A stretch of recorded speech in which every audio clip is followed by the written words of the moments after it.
नमस्कार पालक मित्रांनो, तुम्हाला एक प्रश्न विचारतो.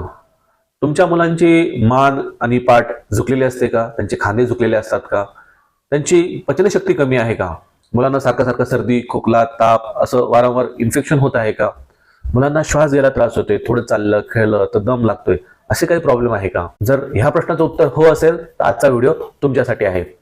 आजच्या व्हिडिओमध्ये आपण असं एक आसन बघणार आहे की ज्याच्यामुळे लहान मुलांचं श्वसन, त्यांचं पोश्चर आणि त्यांची पचनशक्ती ह्या तिन्ही गोष्टींवर खूप चांगला परिणाम होणार आहे. आणि याच्यामध्ये शेवटी मी अशी एक बोनस टिप सांगितली आहे की ज्याच्यामुळे लहान मुलांना हे आसन करताना खूप फायदा आणि सुरक्षित पद्धतीने ते करता येणार आहे.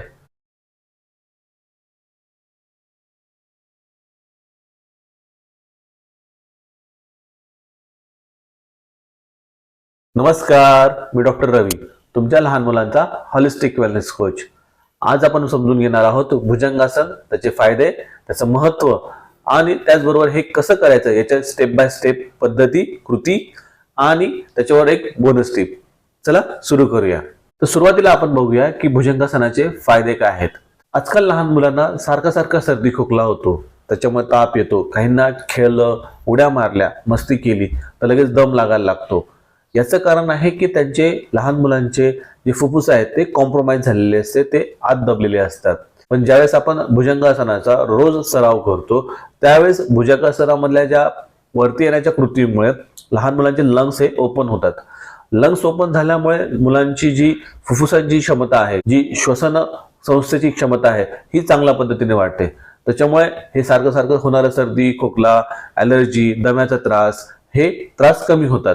दुसरा फायदा आहे की भुजंगासन करताना आपल्या पोटावर, पोटाच्या मसल्सवर आणि आतील अवयवांवर काही दाब आणि काही ताण येतो. ह्या दाबामुळे आणि ताणामुळे पोटामधील जे अवयव आहेत, जसे की आमाशय आहे, लिव्हर आहे, किडनीज आहे, नंतर आतडे आहेत, यांच्यावर जो दाब येतो त्याच्यामुळे एक रक्त पुरवठा जो आहे तो सुरळीत होतो आणि पचनशक्ती चांगली वाढायला मदत होते. तिसरं आहे भुजंगासनामध्ये आपण जेव्हा पाठ आणि मान वरती घेतो, ह्या कृतीमुळे लहान मुलांचं पोश्चर, खांदे बाहेर येतात, मान सरळ होते आणि पाठीला पण एक चांगला व्यायाम भेटतो. आणि याचा परिणाम म्हणून लहान मुलांचं पोश्चर खूप चांगलं सुधारतं. आजकाल तुम्ही बघितलंच असेल की लहान मुलं नेहमी अशी खांदे टाकून आणि मान खाली झुकलेल्या अशा परिस्थितीमध्ये चालत असतात, वावरत असतात. तर ह्या गोष्टीसाठी भुजंगासन हा एक खूप चांगला उपाय आहे. चौथा फायदा आहे ऊर्जा आणि आत्मविश्वास वाढतो. भुजंगासनामध्ये आपण जी ओपन चेस्ट पोश्चर तयार करतो त्याच्यामुळे लहान मुलांची ऊर्जा, आत्मविश्वास आणि ऍक्टिव्हनेस खूप वाढतो. आता आपण बघणार आहोत भुजंगासन स्टेप बाय स्टेप कसं करायचं त्याची कृती. भुजंगासन हे जे आहे हे पोटावर झोपून करायचं आसन आहे. चला बघूया. भुजंगासनामध्ये पोटावर झोपून दोन्ही पाय सरळ, दोन्ही हात शरीराजवळ आणि कपाळ हे जमिनीवर टेकलेले पाहिजे, ह्या पद्धतीने. त्यानंतर दोन्ही हात छातीजवळ घेऊन कपाळ हळूहळू वरती सुरुवातीला, त्यानंतर खांदे वरती, पाठ वरती आणि दोन्ही हात कोपरामध्ये सरळ करायचे आहेत. हे करताना श्वास घेत ही कृती करायची आहे. हे असं केल्यानंतर पोटावर, छातीवर आणि खांद्यावर एक दाब निर्माण होतो. ह्या स्थितीमध्ये 10 ते 15 सेकंद थांबायचं आहे.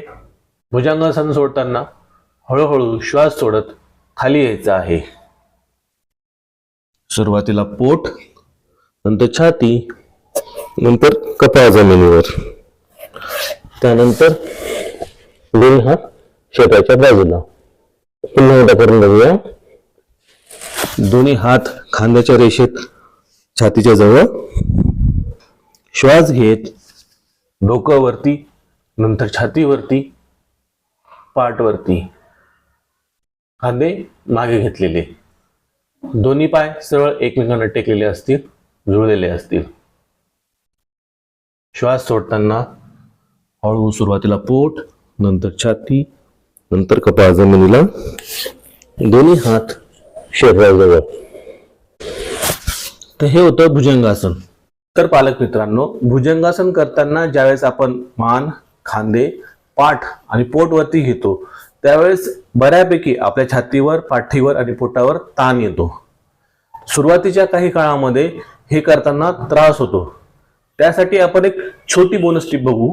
जेणेकरून लहान मुलांना हे आसन करायला सोपं जाईल, सुरक्षित राहील आणि त्याच्यामध्ये मुलांना जास्त वेळ राहता येईल.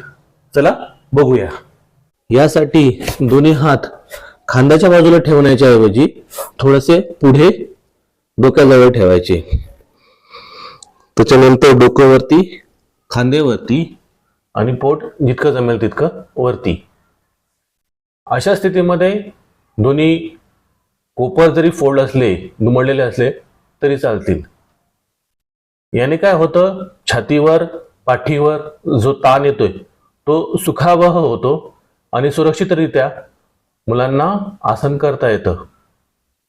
हळूहळू हे आसन सोडायचं आहे. छाती खाली, मान खाली, डोकं टेकलेलं, दोन्ही हात शरीराच्या बाजूला. तर पालक मित्रांनो, हे 1 मिनिटाचा रोजचा भुजंगासनाचा सराव आपल्या लहान मुलांच्या शारीरिक, बौद्धिक आणि एकंदरीत सर्वांगीण विकासासाठी खूप मोठा बदल घडून आणू शकतो, फरक घडून आणू शकतो. त्याच्यामुळे आपल्या लहान मुलांच्या दैनंदिन योगाच्या सरावामध्ये भुजंगासन असणं खूप गरजेचं आहे. जर तुम्हाला हा व्हिडिओ आवडला असेल तर तुमच्या मित्रांबरोबर, नातेवाईकांबरोबर, तुमच्या पालक मित्रांच्या ग्रुपमध्ये शेअर करायला विसरू नका. तसंच तुमच्या लहान मुलांना भुजंगासन करताना कसं वाटलं हे मला कमेंट करून नक्की सांगा. पुन्हा भेटूया एका नवीन व्हिडिओसह. धन्यवाद.